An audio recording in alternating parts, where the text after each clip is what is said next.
Yes, y'all. You back with another episode of the Klyph Notes podcast. Thanks once again for downloading and streaming the podcast. This one's really special. I had a chance to sit and chop it up with my guy, OnlyOne. Been rocking with him for a number of years. This is the first time we had a chance to really sit and chop it up about his beginnings, battle rap, MCing all over the Northwest and West Coast, all over the nation, really. Really good conversation. Member the Sandpeople, Only and Ill. So check out this latest episode of the Klyph Notes podcast featuring OnlyOne. Support for the Klyph Notes podcast comes from Acapella Apparel, an idea born from a love of hip-hop, funk, and soul music and its surrounding cultures. With fashion being a huge visual part of the cultures, they've created expressive images to pay homage, invoke nostalgia, and showcase the elements that make up the lifestyle and cultures of these genres. Acapella, apparel for the music lifestyle. For more information, check out acapella.com. That's AKEPELE.com. This episode of the Klyph Notes podcast may contain explicit language. Listener discretion is advised.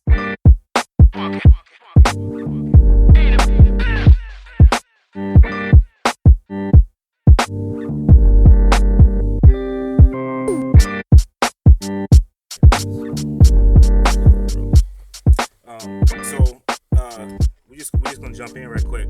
Yes, y'all. We back. It's another episode of the Klyph Notes podcast. You know what it is, man. We're everywhere. Apple Podcasts, Spotify, iHeart Podcast, iHeart Radio. I don't know what it is, but it's iHeart. So check it out. Or you can just go to klyphnotes.com. Shout out to everybody who's been checking it out and commenting and rating. That definitely goes a long way. It's truly appreciated, man. Definitely want to continue to spread the word and get the word out about all of these great folk that I have an opportunity to chop it up with. This one's cool. I go back with this cat a little bit and really haven't had an opportunity to chop it in a minute. And I get to hang with him for the podcast, and we're going to be doing something a little bit special a little later on the Welcome to the Neighborhood radio show. But I'm gonna quit talking and let you introduce yourself. Yo, what's up, my good peoples? It's your boy, OnlyOne, a.k.a. Rob, a.k.a. Soap. That dude just said Solo AKA Uno. Rob. Unico. The Whatever heck, you want bro? to say, you know, How you human. Doing, How you doing, bro? Good. It's like Good. It has I'm kind of been a moderately minute well. since you've been in here, bro. Or since we Yeah, had a chance to it chat has about been a little bit. I'm a Rolling Stone, you know me. What you been doing? Traveling a lot. You always but you always have been on the road. Like you never really stayed in one spot for too long. That's true. Portland is always home, though. I always come back to the bird's nest. No doubt. But little birdie had to fly. I feel like the last time we chopped it up might have been when you did mic check. Yeah. It might have been. It might have not. You might have been on Welcome to the Neighborhood too. And then I seen you after that at the Versatile show. That's right. That's Got right. to slip you that little pack. Yes, sir. That care package. Shout out to Verse. And yes, and thank you for that. That was dope to have, for real. So let's actually start with that, man, in terms of the care package. You put out a project last year or 2 years ago? That I can finally say the name on your podcast. I put out yes, Fuck You. Yes. Yeah, project called Fuck You, which is funny because I always get like invoices that just say Fuck You. You got $10 for Fuck You. Someone subscribed to Fuck You. People are like, Fuck You, I love it. I'm like, all right. Yeah, you like it wasn't just a CD though. You did a whole like run of promo, and there's a lot of stuff that people had access to. I only launched merchandise that had the artwork from Only and Ill 2. Mm-hmm. And then I wanted to launch the artwork for my project. I already said it a bunch, so I'm not going to say it more. But and then, but I wanted to just make it special, and I just have like a small fan base that really supported me for a long time. So I wanted to just make it expensive, but just for them and short. And so it was a win-win. I feel like everybody responded to it really great, and then I pulled it down, and I want to launch a lot more merch. But, you know, get around to it. It's definitely a process. Yeah. Who did the artwork on it? Sapient, right here. Favorite shirt right here. I always wear this shirt. I asked him for more, and he sold out, of course. But yeah, go check out your boy Sapient. He's got the best art. He always sends me stuff. It's so dope. No doubt. But yeah, he did the art for Only and Ill 1, Only and Ill 2, and then he did the artwork for my project, Fuck You. No doubt. Produced by Smoke. I bring that up for a couple of reasons. One, shout out to Sapient. I've said for many years I believe he's definitely one of the best producers, not just in the Northwest. Like he's pretty amazing, and it's been cool to see his production grow over the years. Yeah. But then to see what he does artistically. Yeah. The dude's super talented, man. Yeah. Yeah. Yeah. Watching him do what he's done has been amazing. When I knew him, he was just engineering, producing, rapping, and just starting to play instruments and singing. And now he does all of that really well, does his own videos. I mean, he literally does every aspect. He's a one-man army. Plays multiple instruments. Records his own album, mixes and masters it, does his own art, shoots his own video, edits his own video. Right. You know. And then does that stuff for other people as well. Yeah. Well, I want to talk about Sapin a little bit because that's sort of my introduction to you. So when I moved here and began to look around to see what the Portland scene was like, two groups really jumped out at me. Three really: Lifesavers, Old Dominion, and Sandpeople. Yeah. So I learned the Sandpeople and then began to try to figure out who I was in the crew, and the crew was super thick for real. Mm-hmm. But Sape was a part of that crew, and you were part of that or I shouldn't say are a part of that Sandpeople crew. Yeah, me and Ill were the last ones to get added and the youngest ones. But it's the same for me when I was getting into hip hop out in Portland and just moved here. The biggest people were like Old Dominion and Lifesavers, you know? Right. Like we listened to Lifesavers the first time. We're like, yeah, that's the dude right there. Right. And then like Sleep and stuff. When you see him rap, you're like, all right. A whole nother level. Yeah. Whole nother situation. Which is funny because my first hip hop show I hear was Sleep opening up for like some really underground artist. I can't remember. But a year later, I was on tour with Sleep. It was funny. So I was like, oh, that's trippy. So I didn't realize that you're not from Portland. Yeah, no. I was born in Fairfield, right next to Oakland. Okay. And then I was raised in Sacramento for a good portion. And then we traveled around so much around California and then Oregon, and then I ended up landing here like, you know, right before high school, and then I've been here for, you know, the last 16 years probably. Right. To, no doubt. Maybe 17. Yeah. There were a couple of voices listening to Sandpeople, a couple of voices that stood out to me. And then I think also because I have an ear for production, Sape, Illmac, just because his voice and his style to me are very, very unique and really stand out. For sure. And then I knew your name. I would see your name on the records and on posters or whatever, but I didn't really know you. Yeah. And then I just had to look it up. It was about, well, now I forgot how long ago it was. Maybe 6 years ago when I was doing Welcome to the Neighborhood over at KZ&Me when I was over there. I can't remember who it was, but you came through with someone. And I was like, oh, what up? Good to meet you. Boy. Yeah. And it's like, yo, only one, you know, you want to spit? And I had people freestyle or whatever, and I was recording them. And the first time I actually heard you go in, just off some, I'm on the radio, I'm just going to spit a little whatever. Yeah. Blew me away, bro. Recorded it, posted it up on my YouTube channel, and to this day, still one of the most watched and commented on videos. Wow, that's amazing. Yeah, thank you. I appreciate that. So forgive me for sleeping. Nah, man. I mean, all we ever cared about was showing up to a party and just shutting down the cypher. Yeah. Making sure nobody else freestyled except us. Yeah. Which is not really what we did, but that's just what we did indirectly. We would just show up and just keep rapping while everybody didn't want to anymore. It'd been like 2 hours. And no one wanted to rap anymore. But, yeah, I mean, when I was coming up or whatever, I watched Ill's battles and stuff before he was in the crew. Mm-hmm. And then I heard his songs at the lab because he recorded at our lab. Yeah. And I was like, oh, man, I need to get way better. You know what I'm saying? Yeah. And then since then, just constantly having people around me just to push me or stuff like that. But that's what I've always lived for, is just live performing like that. Me and Ill have taken a blazer cap literally all around the world, all around the United States. And you'll catch us in parking lots everywhere, kicking raps with some random folks. Good people always. And, I mean, I have yet to really go anywhere and kick a rap for somebody that didn't really respond to it. Maybe they did, it wasn't their thing or they didn't like it, but most everybody that asked me to spit was there at the show. Yeah. And I spit for them. They were like, all right, yeah. Good job, yeah. You do this. And we talk about Illmac, and you and Illmac have released a number of projects together. Yeah. Being a part of a crew running with other MCs, other artists, musicians, what is that done for you as an artist? Because the old saying, iron sharpens iron. So you're around all of these really, really good MCs. Yeah. You have to. They say you can't soar with the eagles if you hang out with the chickens. True. So true. That's pretty much what it is. I was lucky that I was younger, and everybody I hung out with was all older than me, Yeah. Because like I spent all my time with Sandpeople, so I was 18. They were all like 24, 25, 26, you know. And so it really helped me a lot, and I got to see and do a lot that I wouldn't have done at that age.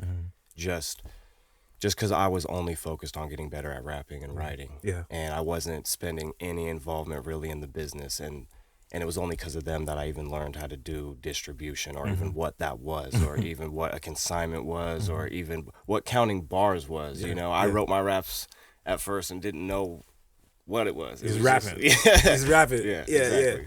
Well, and it's funny because that, to me, a part of that, like when you talk about going places and just getting in a cipher, I'm an old head, and I remember like that's what you do. For sure. You just get a group of kids and right, exactly. And so that's what I was going to ask. It's a lost. Yeah, it truly is. Yeah. It truly is. And not only is it lost, but I think there's less of an appreciation for it now. Yeah. Which to me is sad. I feel I'm grateful that there are artists like yourself who don't let that go. Thank you. Who don't say that, Thank you. That's not the move anymore.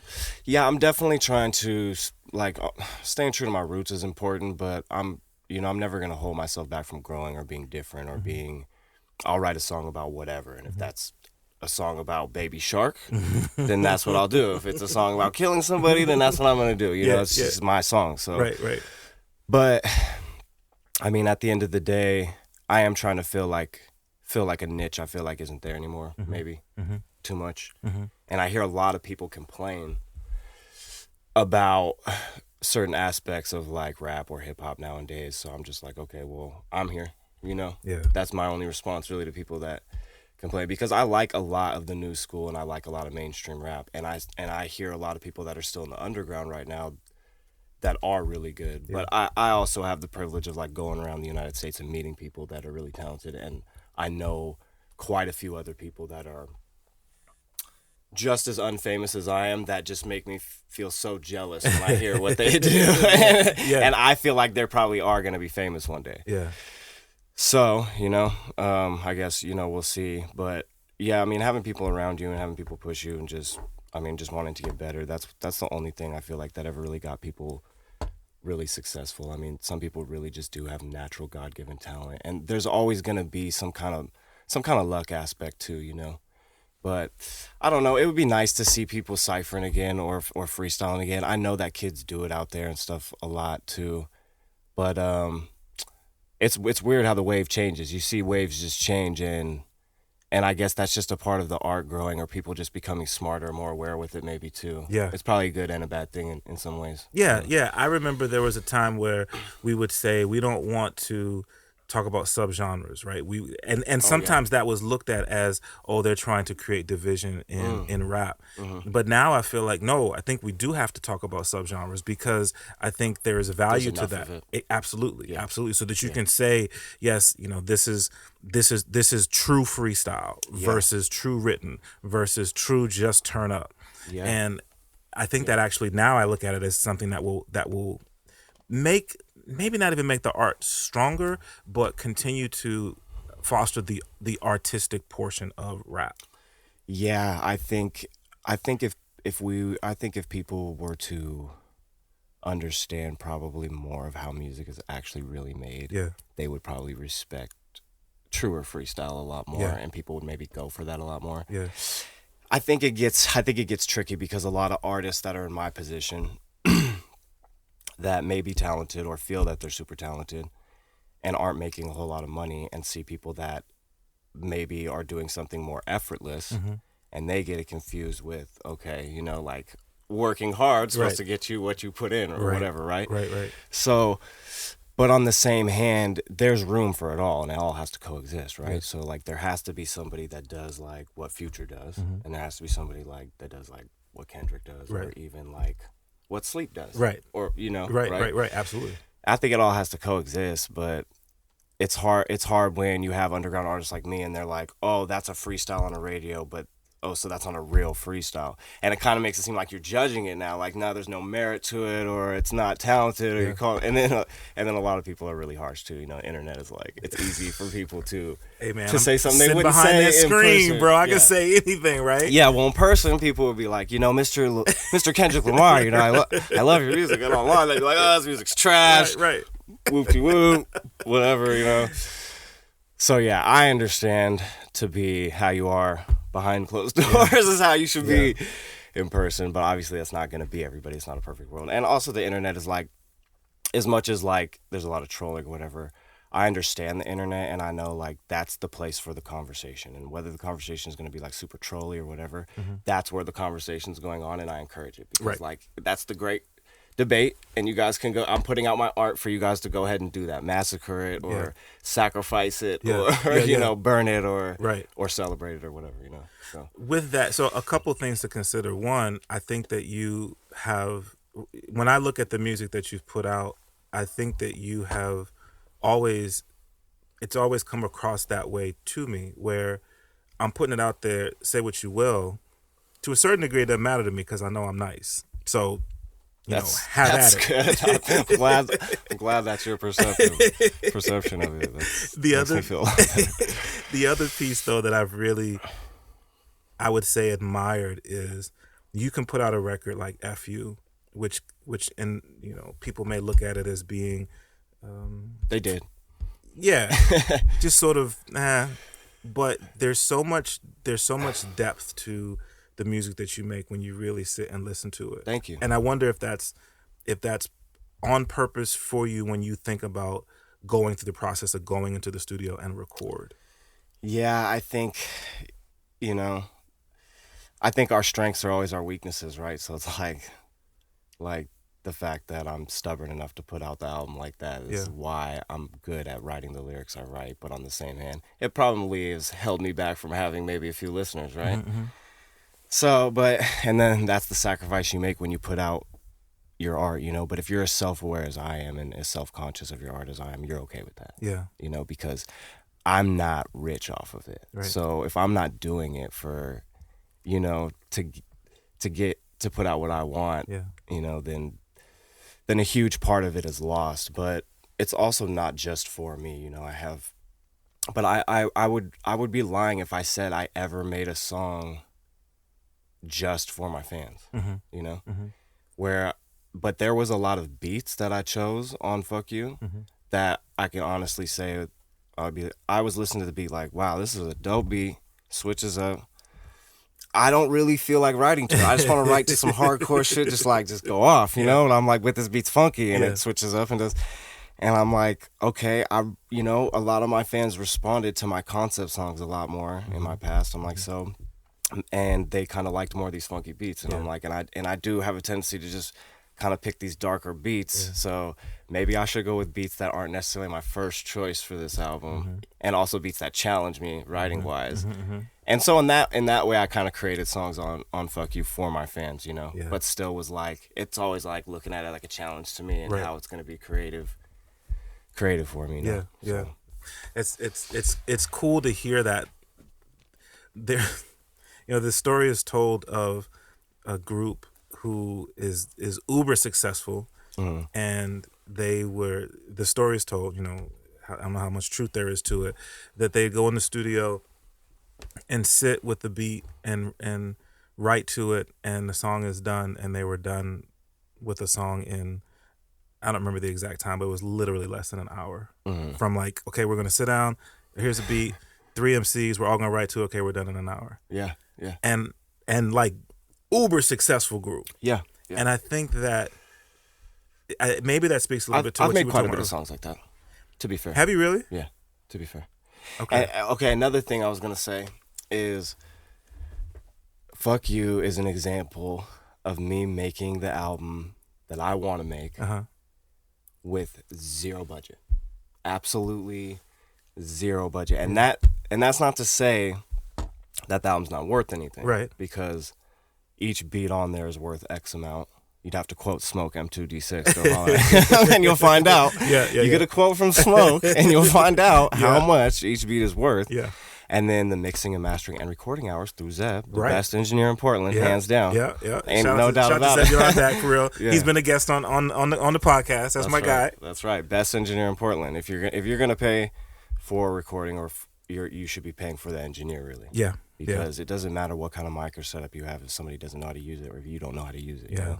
And for me, I've spent so much time rapping that I just tell people direct, like, I don't want to spend time learning how to record myself or making beats. I want someone as good as I am at rapping to make the beat on the beat end. Yeah. And I want an engineer that can just record me and can just be like, what do you want to do? So, but if you add all that to the album, it's worth a ton, But that's an example of me, and the only features on it are Illmac, Quiz, and J-Rome. And then the only feature that I really reached out outside of my circle for was Versatile, And then Little Warrior sings on the hook, and she's a friend. And she's a good friend, and she was happy to get on it. God bless her heart. Yeah. And everybody else were good friends, and they're happy to get on it. God bless their hearts, you know? Right.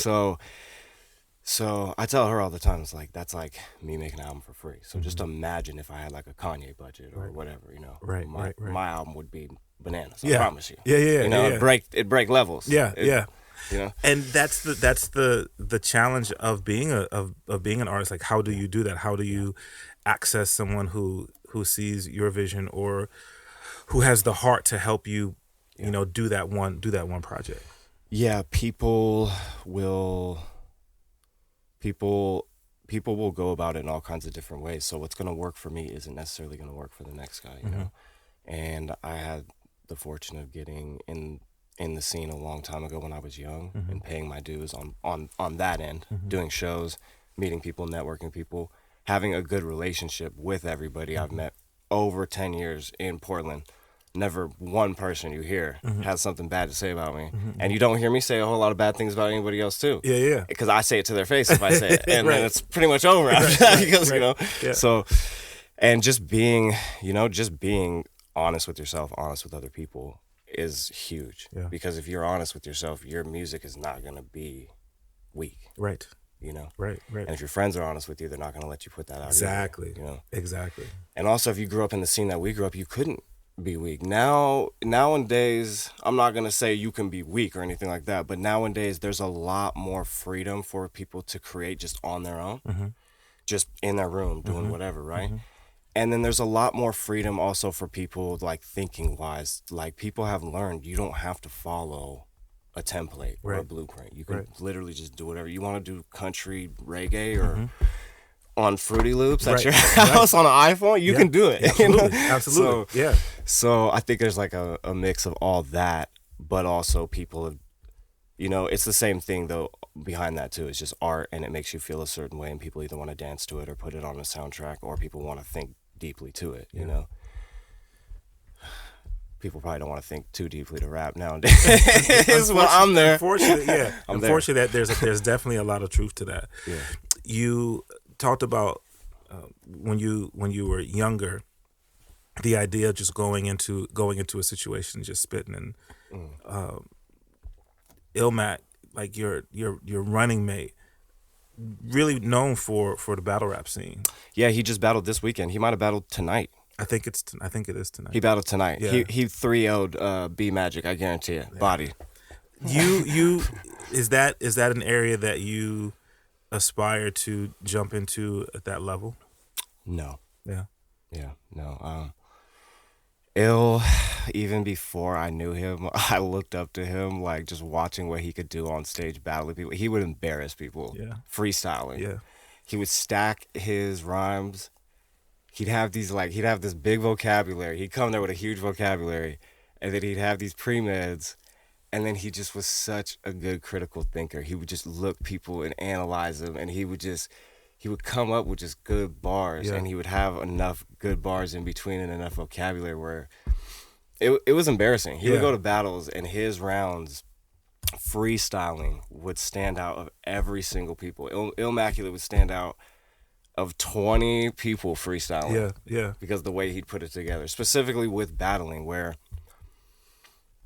you get those same 20 people and me and him in a room just freestyling, and a few of those people are going to be pretty good. Yeah. And then I'm going to shine even harder than Ill, though. Yeah. Or just as hard, but maybe even just kill everybody. You know what I'm saying? Right. Back in the day, is how it would go down. And so, but when I tried to aim that towards battling you, I couldn't do it. Right. And especially when like people were watching me, and people were booing or cheering or whatever, it would get real in my head. Yeah. Because the freestyle with Ill, real killing it. Yeah. I had to be with him. Right. Or like the homies. Right. And we'd be smoking, and then I would just and they'd be like, "Damn, fool, like you're crazy at freestyling." Yeah. But they'd be like, "But you can't do it on stage." You know? Well, I would imagine it is a whole different situation though, because it's really not just. I mean, like you said, it is more focused, and it's about getting that. Yeah. That crowd response, and it's win or lose versus like we're in this thing. It's just a cipher, and I'm gonna come better than you. Because I'll never forget. I entered a freestyle battle here at the Club Wax, North Portland, and I went against this dude. His name was MC Sand. Okay, he's this white boy. It's just funny. Cause I'm a white boy too, obviously. But he's this white boy, right? This fucking white boy. I'm telling you. No, I'm there with a big L shirt. I swear to God, representing. And I went against this cat, and my rounds were I freestyled, and they were His rounds were just trash, just straight trash. Okay. But he was funny, and his friends were there. Right. So I lost. Of course. Of course. So I walked off, head low, head ultra low. Illmac went against him next battle. Embarrassed him so bad he walked off stage while Ill was rapping.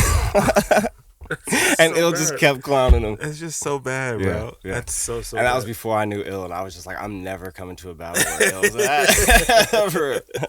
Just to have that reputation. Yeah. So I've mentioned Ill a couple times, but one of the things that I think is very true about you here in Portland, you talked about on your last album, you had just a couple of collaborations or a couple of features, but I didn't realize you've worked with a grip of people in the city. Like when I start going through looking at your discography, like you work with a lot of people in the city. Yeah. Which is I don't know, bro. Like you've always been so unassuming to me, you know?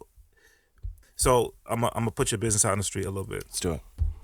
It was probably 4 years. So I've been at X-Ray for 4 years. So it's probably 4 years ago, maybe 5 years ago. We were talking, and you were sharing with me that like you didn't really mess with social media. Like it wasn't your thing to do a lot of self-promotion. And then when I think about that and like I'm saying, looking at your discography, realizing how much material you have out there, how many people you work with, like it's never been about you to do a lot of self-promotion. No, honestly. But I was really lucky because so many people right now are on social media with a very small amount of followers. Right. Doing whatever they can to promote their craft or their music and not getting any money or any promotion off of it. Yeah. I'm doing the same thing, getting the same little promotion off of it, but on the back end, I'm getting all the downloads they're not getting from just 10 years of touring, literally. Yeah.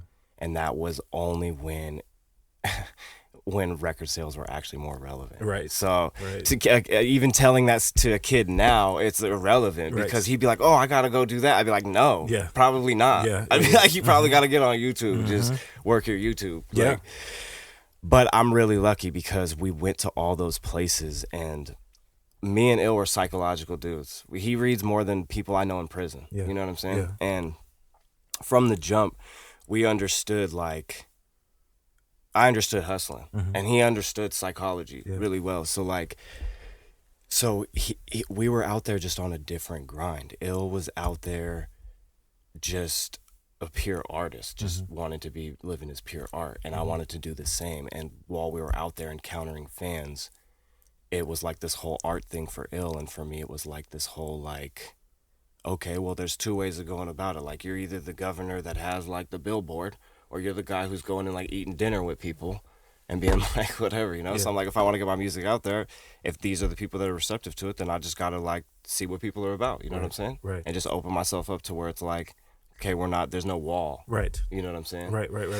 So yeah, shows, I did that forever. I was 18 years old standing outside of shows out here waiting to rap for sleep and being like, hey, you guys want to buy my album? They're like, what are you talking about? Like, I'm sitting here smoking a cigarette, drinking, and this kid's walking up to me, like, asking me if I want to buy his album. They're like, yeah, let me take a look at this. They're like, this is your album. And I'm like, yeah. I'm like, you rap? I'm like, yeah. And they're like, for real? And I'm like, yeah, I'm about to rap right in there. And they're like, yeah, I'm going to buy your album. And they like, give me $10, because they just respected the hustle, you know? Right. But yeah, I'm lucky because I got into all of that and more of that, but I don't know. So I could have been on social media probably doing a lot more, and there is a lot you can do, you know, with social media. But yeah, I was spending a lot of my time networking in other ways, and that's why I have those features on my album too, is because I know JFK, I know Henri. Right. And they were glad to get on my album, and I'm glad to shoot them money. Yeah. And you know, I could care less if they want it or not. I'm happy to give them money. Versatile, anybody like that makes a living off of rap, I understand that. And that's another thing too, is like, I've gone for years in the scene, you know, trying to be the most stand-up person I can. But all of the business situations I've been with people, I've tried to make sure that money has never been an issue for me. You know what I mean? Like, people are trying to make money off of hip-hop, and I spent more money off of hip-hop than I ever made when I was 18. Yeah. I was like, I spent 20 G's on an album this year that I didn't even put my name on. Yeah. You know what I'm saying? Yeah. And I was like 20. Yeah. So... And people were like, wow, like OGs were like, wow, yeah, that's big. Yeah. Like, you're huge. And I'm like, whatever, it's nothing. Let's get to it. Yeah. You know? Yeah. And so, but yeah, I mean, those lessons, those are lessons that are difficult to learn in part, specifically that way, because times are different. Yeah. But how has that influenced how you move now, where, you know, going to a show and standing outside a show, you're not going to get that same response. So how, those lessons that you learned doing that, how have they influenced what you do now, how you move now? You know, it's totally different game. You know, I'm basically just to connect with the fans that I still have through my contact list of emails that I've kept, which is paying attention to my analytics. And then seeing what I can do. Like, I get a lot of downloads in Germany. I was looking at sites in Germany that I could upload Fuck You to. Yeah. You know? Yeah. Just as simple as that. Right. And just stuff like that, you know? And then making my merch a limited run for the few people that do have it. So when I do release it, I have ways that at least I can make money off a small fan base, which is pretty much just funding the music that I'm putting out that they want, you know? Right. So, I mean, it's changed a lot. I'm on social media a ton now, and I try to gear my stuff in a specific way, but, you know, there's no manual. Right. And to be honest with you, I really, it's the part of music that I enjoy the very least, you know? And it's just not my thing. Yeah. I'm just an old school guy, you know? I'm 32. Which to young kids is like, wow, you're old as fuck.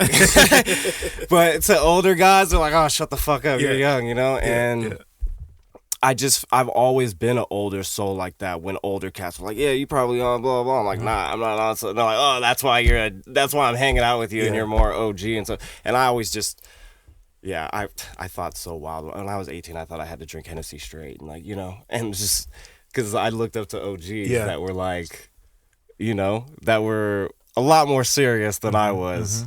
But I mean, a lot of the people that I looked up to were all good people, and it instilled in me a lot of the stuff as far as like respect and honesty that I have right now, that I apply to every part of my life, including hip hop. You know? Yeah.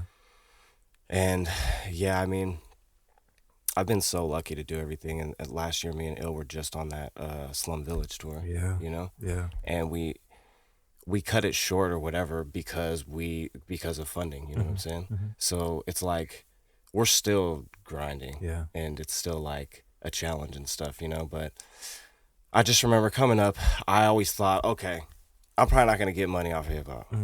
So I'm going to like sell weed and make enough money out doing that. And put it into my hip hop until people like turn their head enough so I could just do hip hop. And that's what I thought I was going to do. Yeah. And so, you know, plans work, they don't. But at the end of the day, I mean, like, you know, life is all what you make it. Yeah. And so I've chosen and sacrificed a lot to still pursue my dream. Right. You know? And at the end of the day, it's like, it's more than a dream to me. It's like, it's who I am. Well, and it's what You you've know? done. I mean, you've done it long enough now that it is kind of what you do. It's who I am. Yeah. It's like, I wake up in the morning and I could try to be somebody else and do a great job at it, but deep down, I'm still just like, want to create. Yeah. I still just want to make music. I still want to hustle. Yeah. I still want to, you know, just, and that's all I've pretty much ever wanted to do, you know? Yeah. Yeah. Because, I mean, I feel like I chose my path a long time ago and kind of knew what it was going to be, you know? But obviously you have to make decisions, and I mean, you have to sacrifice, and you have to prioritize. Yeah. And a lot of people just can't make the money to fund their dream. Yeah. And it just becomes futile. Right. And I understand that, because my dream has been there many, many times where it's been futile. Yeah. And the only reason I hung on is because of the points where I got it past that, and we were seeing checks off rap that people would love, or being in places for free with people that we look up to, you know what I mean? Yeah, yeah. And so, yeah, it's a challenge, and I could only imagine what it's like even nowadays too. I mean, like, your strengths are your weaknesses. So just like you have online to reach everybody, you also are like lost in it. Yes. Overwhelmed, you know? Yes, absolutely. Yeah. So where are you now in terms of the creative process? Obviously, you mentioned you've got a fan base, so I know folk are always clamoring for more R&B, which I would imagine is kind of hard. Like, as an artist, I'd like to put this out, especially nowadays where there's so much material that comes out from everywhere that you can drop an album, and then 3 months later, people are like, okay, when you dropping your next album? Like, you haven't even digested that one yet. It's true, and also not only that, but I have so many songs that I make. Yeah, because we don't stop creating. That's like, me and Ill have just never stopped creating, you know? So literally, we made our first Only an Ill album in 2008. And none of those songs ever saw the light of day. And a hard drive crashed. We had like a backup copy. We listened to it. I really wanted to put it out. 3 months, 4 months go by, 5 months, 6 months go by. Ill's just got a couple new songs. Right. I've got new songs. He's like, I'm better than that. I don't even like those songs anymore. Yeah, yeah. Just cash it. We make a new album. Yeah. New Only an Ill. After we cut all the songs from it, I pull my name on it, and that becomes Skrill Talk. Word. Yeah. So we put that out. Okay. It's funny because I was just listening to Skrill Talk. Yeah. That's the original Only an Ill album. Wow. So, and I'm like, you know what? Who gives a fuck about Only an Ill? I'm like, you're killing it right now. You're battling, you're doing all this shit. Yeah. I'm like, just make it your album and just feature me a shit ton on the album, and we'll put it out together and tour it together. Yeah. So that's what we did, you know? And so, I mean, putting out that album and then constantly putting out albums after that, it's pretty much a year later from when we actually create the songs, I feel like, and people say it to me all the time, like, I'll tell fans I have unreleased songs, and like, why don't you just put them out? And I'm like, I guess I could do like a Kanye, right? Like, no artwork, just put the wave up, right? Like, unmixed, right? But at a certain point, too, when you're not making that much money off your art, right? You want to, if you're like, you know, I idolize people that just have so much quality because they have so much money, you know? Yeah. But also people that didn't have money found a way to make quality things, too. Right. It's hard. Or they found a way to get the money or do whatever they had to do, so... You know, the more that I've grown, I've wanted to pull off some of my older stuff. I'm looking through your discography right now. Yeah, and I wanted to pull off some of my older stuff and just make sure that the newer stuff I'm releasing, it just has dope art, it has dope visuals, and it's just mixed and mastered really well. Yeah. And I've honestly just been throwing songs away, throwing verses away, and I wrote songs and threw them away and didn't care, wrote verses and scrapped them, was like, I could do better. I rewrote verses to different beats, and this is the first time in my life where I've been really, really, really, really picky.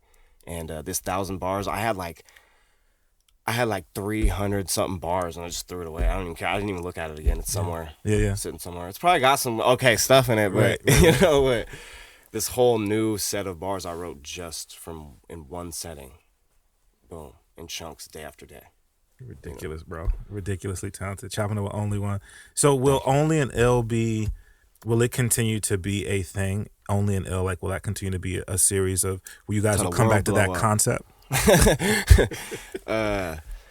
Because like you said, you guys yeah, man, work no, together still, so much anyway. It's still Sandpeople. It's still Only Nil. Even when you see me, it's Only Nil and it's Sandpeople. And I mean,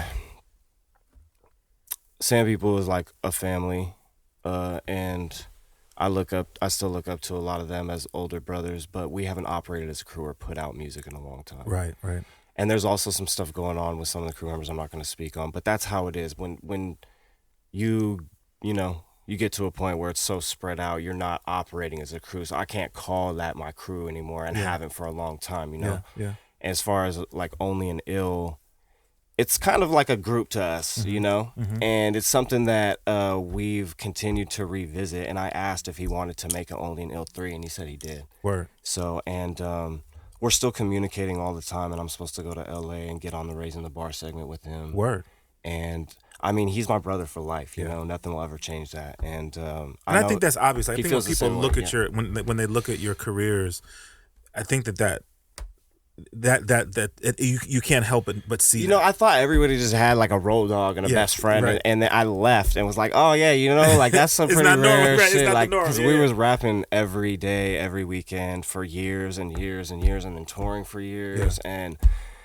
We've been in tears ready to fist fight before at a hotel out in Arizona. And we've also been in Arizona, like kicking it freestyle in the parking lot with nunchucks and brass knuckles. Like some random, just so many random stories. I could go all day and just what he does too, like battling when he did it in the freestyle era, he won the world's biggest competitions. Right. Literally the world's biggest competitions you could win. He won 3 of them. Yeah. And then now as it's moved to writing, he still has stayed relevant, and he still has won. He won the King of the Dot Chain and won a bunch of championships, and among his losses in this whole new era of battle rap, he still stayed relevant. He's still just getting so much better and better. Like his new rounds he showed me for his new opponents, he'll call me up and spit his rounds to me. So even if I don't catch his battle, I'm just like, yeah. And the stuff he's doing is just so impressive. It's good. It's crazy to know somebody so long and still be impressed. Right. And that's, it's weird, because I still have so much drive to do what I do, even though some days I'm not making any money off my craft. But it's because, like, you see somebody after 10 years still getting better. I'm like, at what point do we get... Like plateau. Yeah. Do you reach that next level? Because you're going to get there if we stick to it. You know what I mean? Yeah. Let me ask you this. In terms of... So when I think about production, one of the artists whose name constantly comes up with you and Ill is Chase Moore. Yeah. Like that's crew, obviously. Yeah, Chase is like, aside if music were to just disappear tomorrow, Chase and Ill would still be some of my best friends in the whole world, And like I was really good friends with a lot of my crew at different points. Yeah. I was really close to everybody. I was almost like a glue in a certain way. Yeah.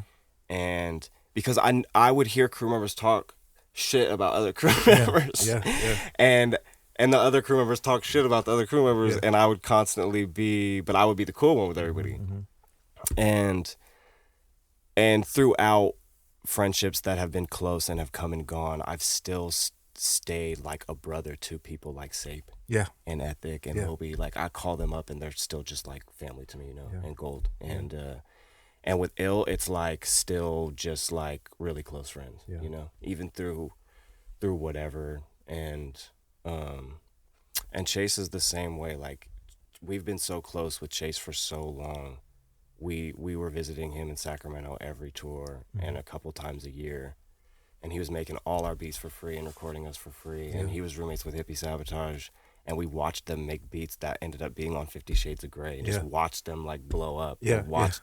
We were eating $5 burritos with them and would walk over to Target and hear their songs playing. and you know what I'm saying? Yeah, it's crazy. So so there's some things that you're working on that we're not going to delve into too much right now. Yeah. But what other than that thing that will you kind of mentioned it, and I'm just gonna let that ride out. Well, we could talk about what it is. Okay. So you mentioned 1,000 bars. We just want to talk about all the accessories. Yes. Yeah. So I'm working on a 1,000 bar verse. So people understand, you're not talking about like I'm working on an album that's gonna total 1,000 bars. Right. Let me be clear. Okay. So when you're rapping to your favorite rap song or maybe like a battle rapper and they're talking about bars, that is a term for counting lyrics on a beat. Okay, just so everybody's clear, I just want to make sure we're all on the same page. So, you know, when you're counting a bar, it's X amount of words in between a part on the beat, boom, clap, whatever, you know. So if you count your favorite Drake song tomorrow or your favorite... Count your favorite Drake song, and it's probably got a 24-bar verse, because Drake gasses sometimes, you know? Most likely like a 16 with an 8-bar hook. And if you go listen to like a really dope Drake song, like one of his diss songs, where he's dissing somebody, or like a Kendrick song that has no hook, you'll probably hear them spit maybe 100 bars at the very most. Most likely probably something around like 58. Something I've done on one of your shows. Yes, you spit 100. Yes, you did spit 100. It's on YouTube. Go check it out. Did I spit 100? Yeah, I spit 50. I know one time. I think you spit 100. Okay. I spit you a smooth 51. I remember. Yeah. Well, that's the norm when you come on my show. Okay. All right. Yeah. So I looked it up a while ago. As far as like rappers that had broken records and what records were to be broken, and the freestyle record was being broken at that time. I forget the guy's name. He's on like Kia commercials and stuff rapping, but he did like a 24-hour freestyle like in a glass box outside somewhere. That's crazy. And he freestyled for 24 hours, which if you can even stay up for 24 hours, I'll give you hella props, because I'll pass out every time after like 16 hours. If I can't even smoke in that time, I'm not going to make it. The box has to be filled with fucking smoke for me. So, and then Murs from Living Legends beat his record right after that with 25-hour freestyle. So I was like, okay, well, I'm not beating the freestyle record. I was like, I know that. Yeah. And so not only would I not want to freestyle for 25 hours, but I also feel like besides actually breaking that record, I honestly don't feel like there's any merit in it. Yeah. I feel like you deserve true props for breaking that record, but I will never want to listen to your 25-hour freestyle. Maybe one part of it. Yeah. You know? Yeah. So I'm like, okay, well, there's got to be a way to like do something and still have it like listenable. Yeah. So I started looking up like the longest verses and the most bars anyone spit. So The Game had a 10-minute song that was 360 bars back in the day. Okay. And he punched like every 16, every 24, just whenever you can hear when his take stops and when his new take begins, right? Yeah. And so when Only says punch, what he means is you go in, you record a section, and then you stop the recording. And then they say, okay, I'm gonna rhyme the next section. And so you start rhyming, you're listening to what you did, and then they hit record, and then you pick it up. So it's stop, start, but you're recording in chunks, and then you piece it all together, sort of like a puzzle. Yes, exactly what Klyph said. And so, spoiler alert, this might ruin music for some of you, but when Eminem writes a verse, he may be by himself. But he also may not be. He may be with 2 or 3 people, with most likely the producer of the beat he's writing to, most likely. When you see Eminem put out his new song on the Venom movie featuring Tom Hardy, for instance, at the end of that movie, you see Eminem's video play. And at the end of that video, the song is written by Marshall Mathers plus 2 other people. So... now take that for what it is. Yeah. You know that 3 people wrote the song. It's an Eminem song. You can argue me to, people, because people online argue all day, They're like, no, Eminem wrote it by himself. I'm like, he may have, you know? Right. And I'm sure he did write that song by himself. But if the producer suggested anything about the song, not only is he liable to give him credit because he could be sued, and when you're that famous, you have to, Yeah. But also, it's just like, you gave me ideas now that's crafting my flow. Even if you said flow a different way, or you said cut off the flow there, or only spit a 16 here. Okay, well, technically, you have writing credits now. You chose for me to write a 16 instead of a 24. Most good rappers listen to a good producer. Right. So it's collaborative effort. So spoiler alert, people.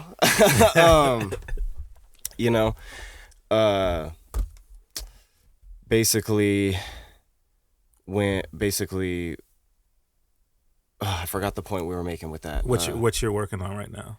Basically, what we were saying was when people punch, Eminem is known for doing a lot of one takes. So this is what I was saying by bringing all that up, was aside from the writing, when you record something like DJ Klyph explained, and you don't do an alternate punch, you just spit your verse from first bar to 16 bar, and then the hook starts playing. That's what's called a one take. You take it in one time.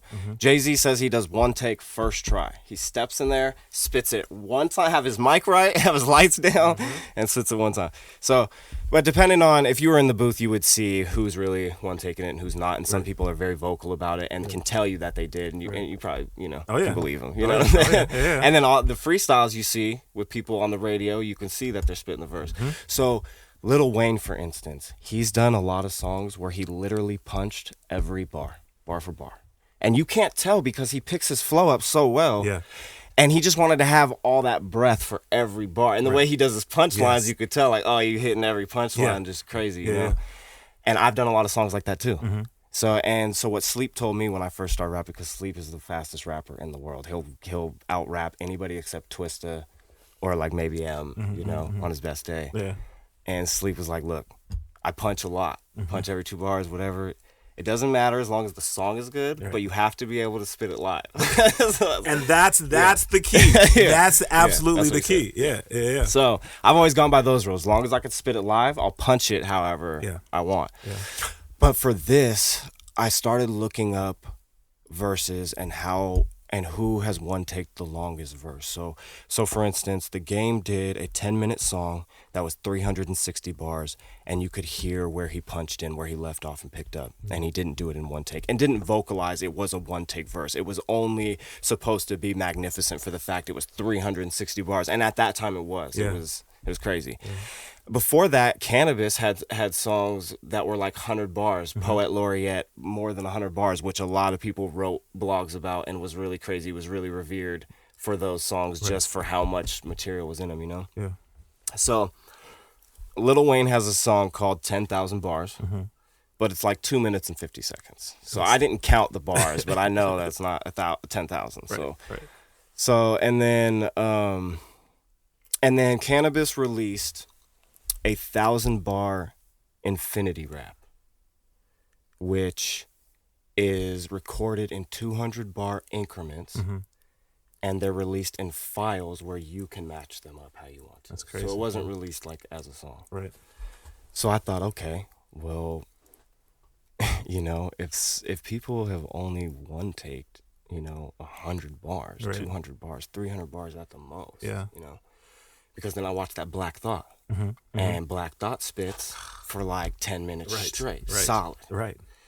So, 10 minutes by Game's recording is 360 bars. Right.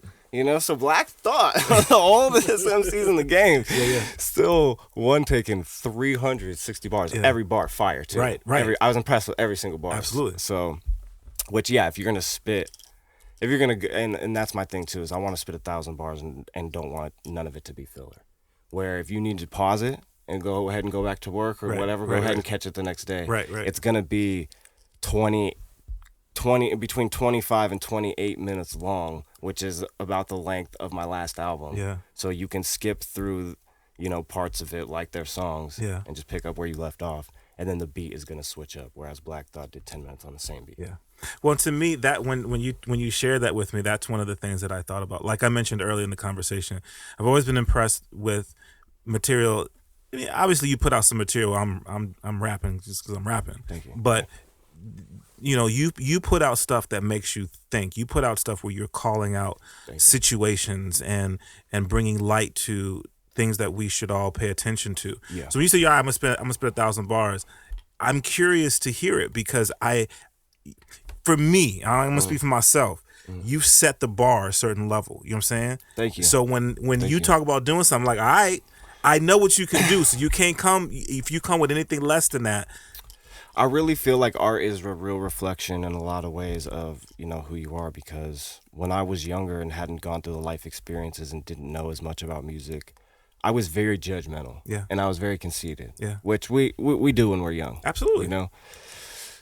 But now that I'm grown, I just feel like my bars have so much more perspective, and And I've been really thinking about how to use it and stuff too, because there was a lot of songs where I just really just wanted to rap, and I just really wanted to just say crazy stuff and just, and that's, and people will get it confused of like, you want to say crazy stuff to get a rise out of people, but that's not what's cool anymore. But that's not why I did it, because I never got famous saying the stuff I said, you know.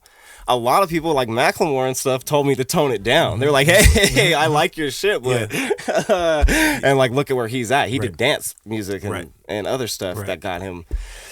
And I always knew, you know, but it's because if you really come around me and my family and where I'm really from, you'll be like, oh, okay, he's not just, I hate to say it, but just a regular white person from Portland, which is why, and I rep Portland and I love it. And, you know, Portland will always be like a home to me.